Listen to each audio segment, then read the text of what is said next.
Welcome to Huff Goes to the Movies. My name is Eric Huffman II. Most people call me Huff. Some people know that I love going to the movies. Infinity Pool is in theaters now with a limited release. The film is written and directed by Brandon Cronenberg, and the official IMDb description of the film reads, James and M. Foster are enjoying an all-inclusive beach vacation in the fictional island of Latolka when a fatal accident exposes the resort's perverse subculture of hedonistic tourism, reckless violence, and surreal horrors. And I suppose on the surface that is definitely one way to describe the film without giving too much away, but missing from that description is the introduction of Mia Goth's character, Gabby. She is someone who approaches James and M. Foster as a fan of James's writing.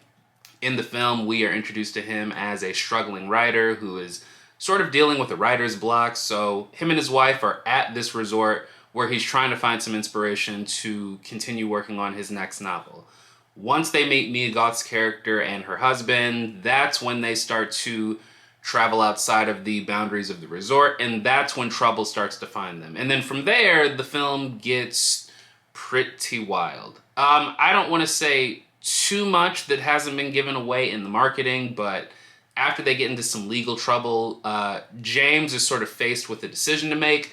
He can either face the death penalty, which is sort of the written law of this place, or he can choose to witness himself facing the death penalty.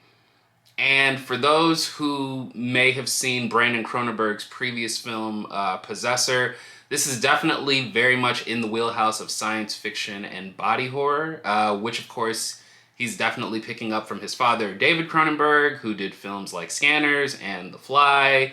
He's one of the OGs, one of the legends in this genre. So Brandon Cronenberg is definitely picking up the baton that his father has passed on to him. And off the bat, I think what works best about this film is the aesthetics, is the style.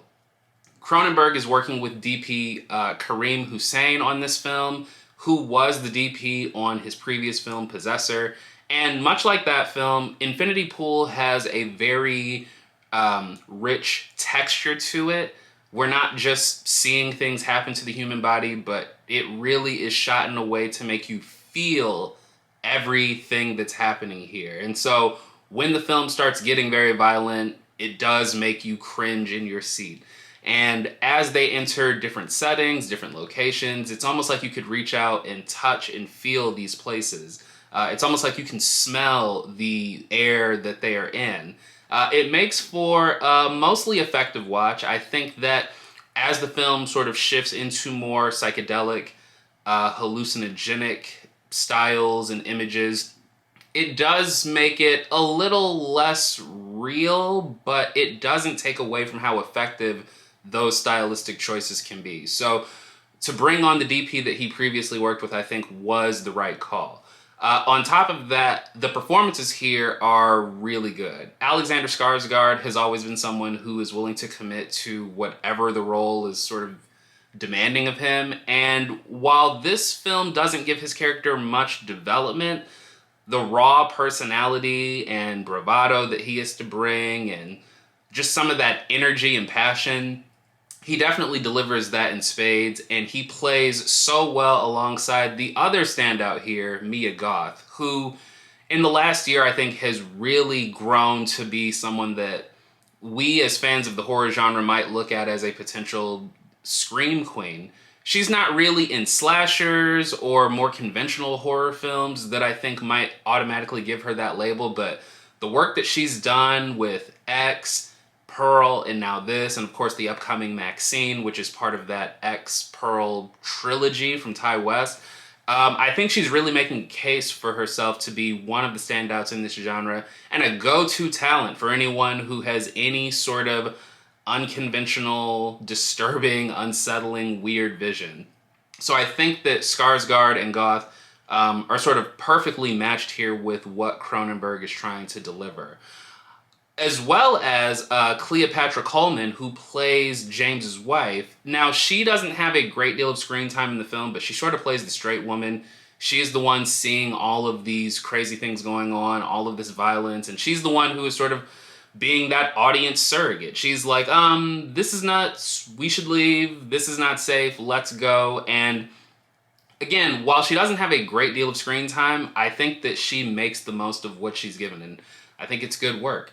But Infinity Pool is not without its flaws, it's not without its shortcomings, and I think that while this film is never uninteresting and it's always wonderful to look at, or maybe not wonderful, but it's always sort of visually arresting, I think that because these characters are all personality and not much development, it does make the film fall just a little bit flat. And as you move into the third act and things have sort of been, you know, off the rails at a certain point with things getting a bit more chaotic, a bit more dangerous, I think that that lack of character development makes the ending of this feel anticlimactic. And I don't want to give anything away. I think that people should go in and experience the film for themselves. But I do think this is a classic case of something where, because the characters feel so flat, all of the good things that you see start to become just a tad forgettable. And I don't know if this is the type of film that's going to jump out and be a cult classic. I don't know that this is going to make quite the same impression that Possessor did. I think that that film was sort of led by a great performance by Andrea Riseborough, and despite some of its shortcomings, I think that it's one of those that sort of stayed with me long after I watched it. And I don't know that I'll be able to say the same thing about Infinity Pool. It looks great, the performances are really good, it has its unsettling images, and it is very disturbing in moments, but by the end, I just found myself wishing that there was more. It almost feels like the first half of the film was something that Brandon Cronenberg pitched to the studio, and it was enough to get it made, and it didn't really matter what happened in the back half of the film. So there are some things to enjoy, but overall, I did find it just a tad disappointing. But the style here is unmatched, and I do think that that's something that some people are gonna go crazy for. You know, not so much the plot, but the vibes. I think the vibes here are mostly pretty strong. The story itself, a little underwhelming. And for all those reasons, I would ultimately give this a Letterboxd rating of 3 out of 5 stars. But now I want to know what you guys think. Jump down in the comments, join me there. Let me know, what did you think about Infinity Pool? Do you plan on seeing it? Have you seen Cronenberg's previous film, Possessor? And if so, what were your thoughts on that? If you like what we're doing here, go ahead and give this video a thumbs up. It helps the channel grow. And if you have not already, please subscribe to the channel and hit the bell icon. That way you can stay up to date with everything that I've got going on here on the channel. Once again, my name is Huffman II. Stay sweaty, my friends. I will see you at the movies. Peace.